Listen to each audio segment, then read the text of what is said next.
So, ayun guys, nakikita nyo naman naglinis sila dito. Tapos ako, tamang pamidyo-video lang sa kanila.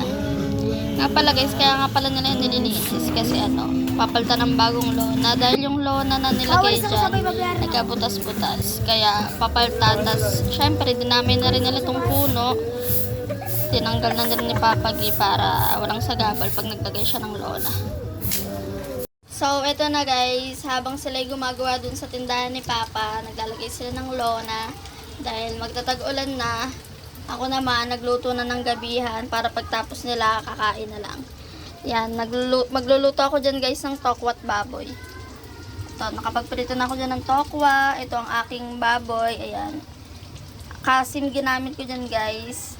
Hiniwa-hiwa ko lang ng ganyang kaliliit. Tapos ito, nagpiprito pa ako dyan ng tokwa. Tapos may tokwa pa dito.